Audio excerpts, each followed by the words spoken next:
Que la paix soit avec nous tous. Nous n'avons pas reçu un esprit de faiblesse, mais un esprit de force. Le Seigneur ne nous a pas donné un esprit de défaite, mais un esprit de force, d'amour et de réflexion. Seigneur, nous voici rassemblés en ce jour, un jour de joie pour ton Église. Donne-nous ton esprit comme tu nous l'as promis, qu'il se saisisse de chacun de nous, et nous découvrirons alors dans le monde les signes de ta présence. Qu'il bouscule notre façon de vivre et de penser, et avec lui, nous ferons toutes choses nouvelles. Que le jour vienne où la terre entière proclamera « Le Seigneur, c'est Jésus-Christ, à la gloire de Dieu le Père ».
Chers amis, avant d'écouter la lecture biblique du récit de la Pentecôte, que nous lirons dans le livre des Actes des Apôtres, au chapitre 2, les versets 1 à 13, avant d'écouter ce récit, je vous invite à la prière. Notre Dieu, ton soutien pour avancer, ton souffle pour aimer et ton amour pour vivre, tout cela nous est nécessaire. Sois donc au milieu de nous et nos mots porteront ta parole. Nos gestes transmettront ta tendresse. Amen. Je vous invite donc à écouter ce récit de la Pentecôte. Quand le jour de la Pentecôte arriva, les croyants étaient réunis tous ensemble au même endroit. Soudain, un bruit vint du ciel, comme si un vent violent se mettait à souffler. Et il remplit toute la maison où ils étaient assis. Ils virent alors apparaître des langues pareilles à des flammes de feu. Elles se séparèrent et se posèrent une à une sur chacun d'eux. Ils furent tous remplis du Saint-Esprit et se mirent à parler en d'autres langues, selon ce que l'Esprit leur donnait d'exprimer. À Jérusalem vivaient des Juifs, hommes pieux venus de tous les pays du monde. Et quand ce bruit se fit entendre, ils s'assemblèrent en foule. Ils étaient tous profondément surpris, car chacun d'eux entendait les croyants parler dans sa propre langue. Ils étaient remplis d'étonnement et d'admiration et disaient « Ces hommes qui parlent, ne sont-ils pas tous galiléens ? Comment se fait-il que chacun les entende parler dans sa langue maternelle ? Il y a parmi nous des gens qui viennent du pays des Parthes, de Médie et d'Élam, de Mésopotamie, de Judée, de Cappadoce, du Pont et de la province d'Asie, de Phrygie, de Pamphylie, d'Égypte et de la région de Cyrène en Libye. Il y a ceux qui sont venus de Rome. Il y a ceux qui sont nés juifs et ceux qui se sont convertis à la religion juive. des gens de Crète et d'Arabie. Et pourtant, tous, nous les entendons parler dans nos diverses langues des grandes œuvres de Dieu. Ils étaient tous remplis de stupeur et ne savaient que penser. Ils se demandaient les uns aux autres, qu'est-ce que cela signifie? Mais d'autres se moquaient en disant, ils sont complètement ivres. Seigneur, ta parole est la vérité, sanctifie-nous par ta vérité. Amen. Aujourd'hui, chers frères et sœurs, nous célébrons donc la fête de la Pentecôte. Et par cette fête, il nous est donné de nous souvenir de l'effusion de l'Esprit sur les disciples rassemblés quelque temps après la résurrection et la disparition de leur maître qui a changé leur vie. Oui, l'effusion de l'Esprit. Alors bien sûr, aujourd'hui, on peut légitimement se demander si le récit de cette effusion est bel et bien nécessaire, et par extension, la fête même de la Pentecôte. Tout d'abord parce qu'à bien y réfléchir, au matin de Pâques, en fait, l'essentiel a été dit. Le Christ est venu au cœur de l'humanité pour lui apporter la bonté et lui redire à quel point l'exigence de cette bonté est au centre de toute vie digne de ce nom. Puis Jésus a tenu bon en demeurant fidèle à la bonté alors que les rancœurs des hommes se sont déchaînées contre lui. Enfin, il a été ressuscité. Il a ainsi montré que pour celui qui aime, eh bien la vie ne s'éteint jamais. N'est-ce pas là déjà un incroyable programme en soi? Que pourrions-nous rajouter d'autre? Alors oui, on peut s'interroger en se demandant finalement si le récit de la Pentecôte ne serait pas une sorte de post-scriptum facultatif. Parce que ce qui nous en est dit est tout de même bien verbeux et bien ardu. Ces disciples qui entrent dans une sorte de transe, qui se mettent à parler toutes sortes de langues et qui les comprennent toutes, alors même qu'ils ne les ont jamais apprises. C'est vrai que tout cela n'est pas vraiment crédible, voire franchement effrayant pour un lecteur éclairé. Et puis, finalement, pourquoi rajouter de l'incompréhensible au récit si beau et éclairant de l'Évangile? Bon, vous imaginez bien, malgré ce que je viens de vous dire, je ne pense pas un seul instant que l'événement de Pentecôte soit accessoire et soit un simple appendice anecdotique. Au contraire, je dirais même que Pentecôte est la conclusion indispensable à la vie et à toute la vie du Christ, à sa vie, à sa mort, à sa résurrection. Sans Pentecôte, tout cela ne serait qu'un détail dans l'histoire du monde. Et surtout, tout cela n'aurait finalement servi à rien. De quoi parlons-nous? Que célébrons-nous au juste en ce jour? Pentecôte, c'est le jaillissement d'un nouveau printemps. Dans leurs existences fatiguées, blessées, déçus des disciples, Pentecôte est l'arrivée d'un souffle nouveau qui redonne aux disciples l'énergie de vivre, de penser, de comprendre et de croire.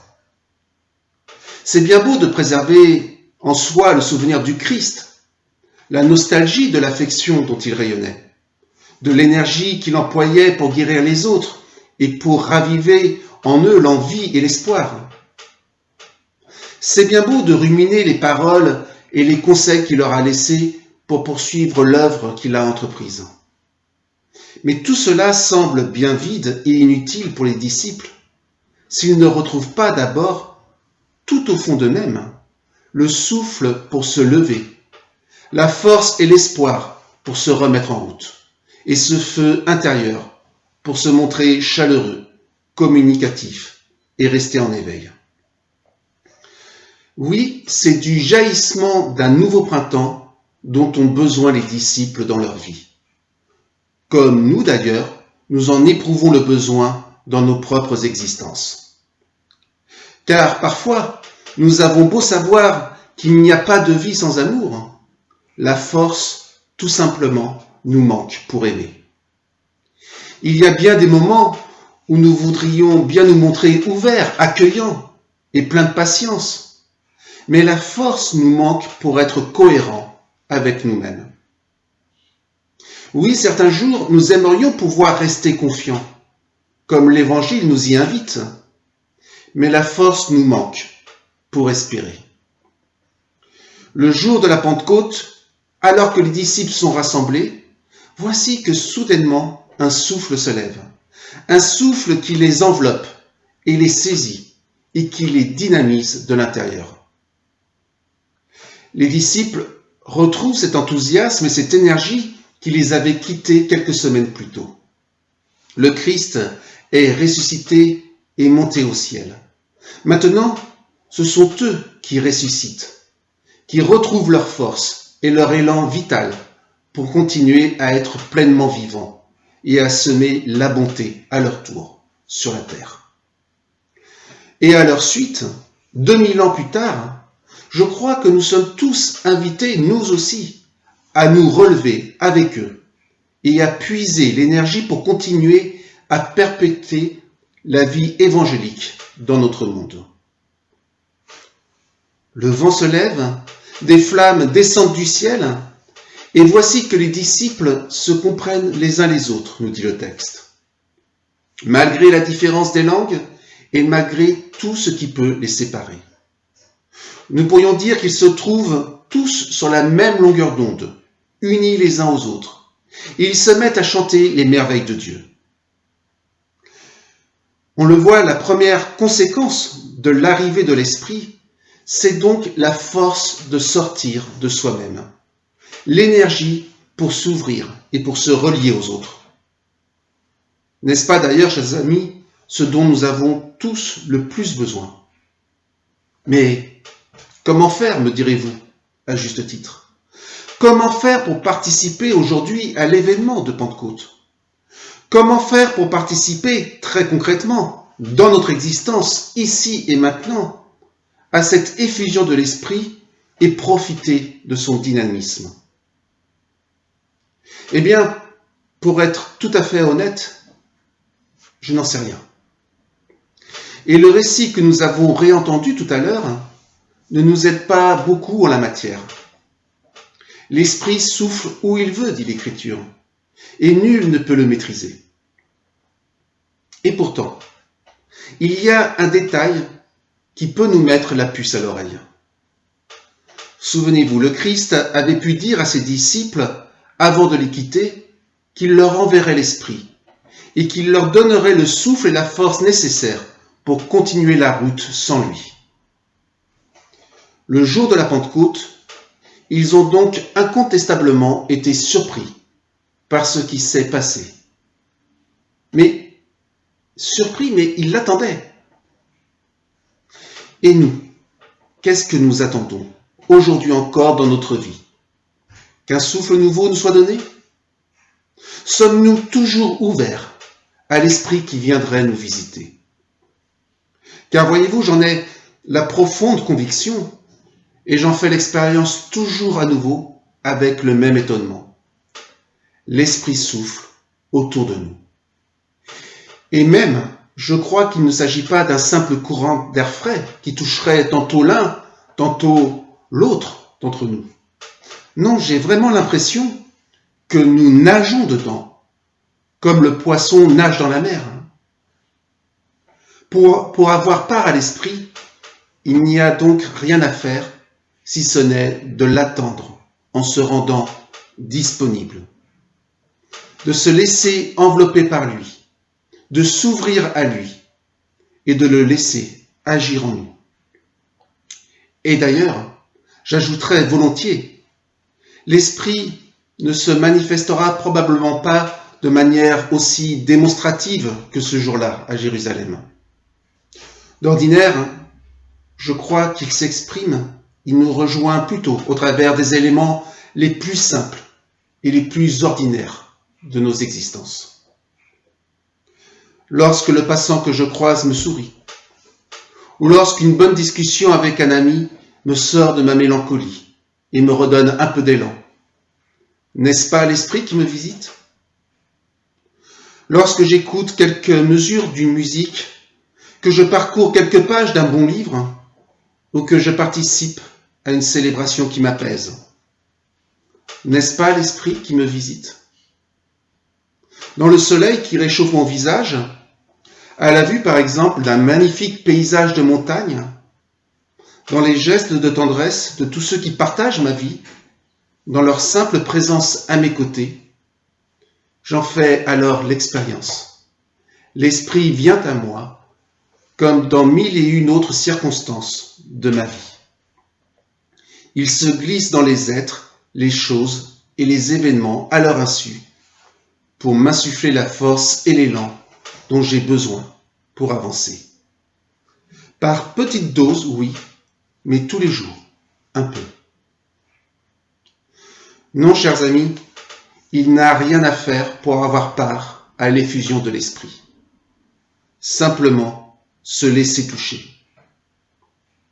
J'en suis convaincu lorsque nous aurons compris que dans nos existences et que dans bien des domaines, nous n'aurons rien créé de nos propres mains pour accéder au bonheur ou à la consolation, mais que nous aurons à percevoir et à recevoir ce que la vie me donne.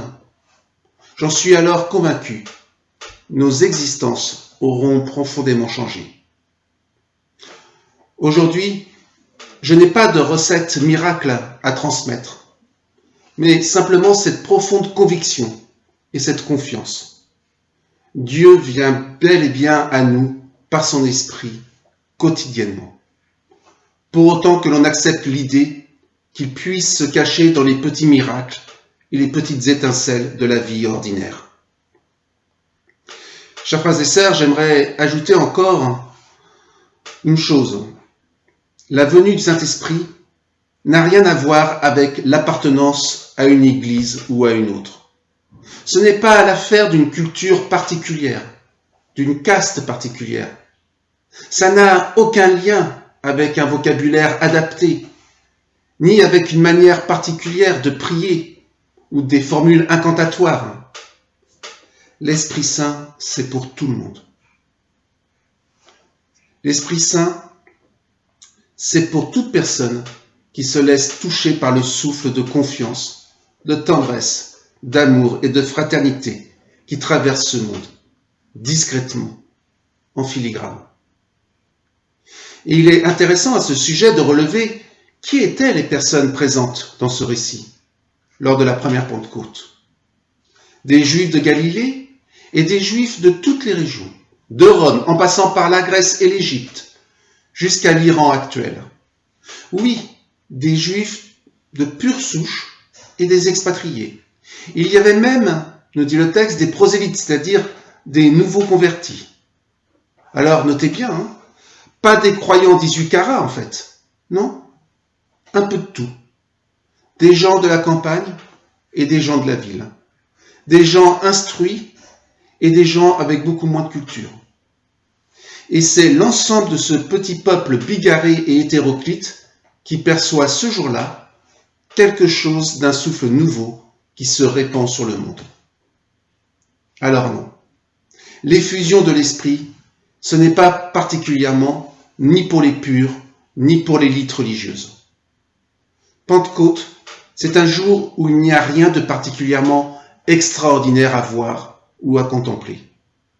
C'est un jour où nous sommes tout simplement invités à percevoir la douceur de Dieu dissimulée dans tout ce qui nous entoure, dans ceux qui viennent à nous, à percevoir la tendresse qui repose au fond de notre être pour en être transformé et redynamisé, et recevoir la force de marcher dans le monde d'aujourd'hui, à la suite du Christ, en poursuivant son style de vie, son œuvre.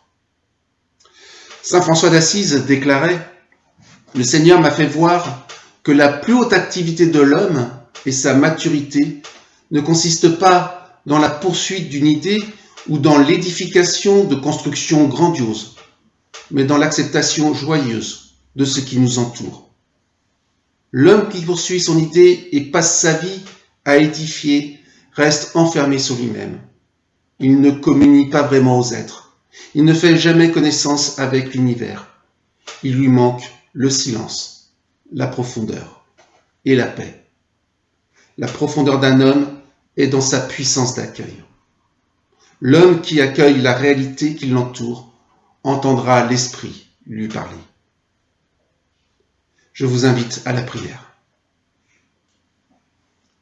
Oui, Esprit Saint, nous t'attendons. Ouvre nos yeux, ouvre nos cœurs. Dans les petits miracles et les événements ordinaires, donne-nous de percevoir ta tendresse au contact des plus petits miracles de la vie. Allume en nous le feu qui ne s'éteint jamais et fais naître dans notre vie un nouveau printemps. Amen.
Chers frères et sœurs, c'est maintenant le moment de l'offrande, offrande que vous pouvez réaliser en vous rendant sur notre site internet.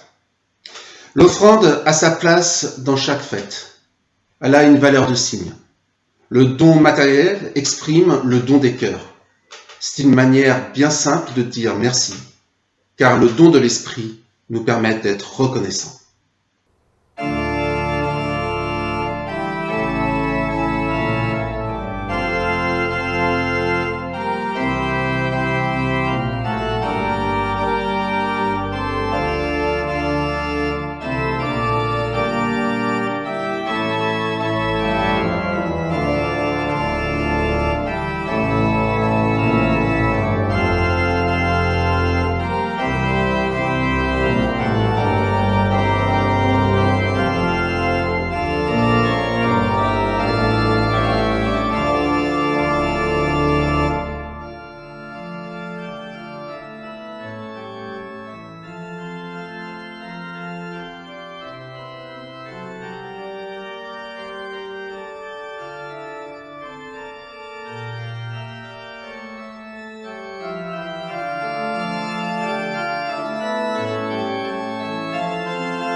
Chers frères et sœurs, au moment de nous quitter, recevons maintenant la bénédiction de la part de notre Dieu. Le Seigneur nous a donné de son eau vive. Lorsque nous la partageons, elle se met à couler de plus en plus abondamment, à flot. Allons donc, la grâce du Seigneur nous accompagne sur nos chemins. Celui qui nous a appelés est fidèle. Il réalisera toutes ses promesses pour nous et par nous. La grâce est avec tous ceux qui aiment le Seigneur Jésus, c'est inébranlable. Allons en paix.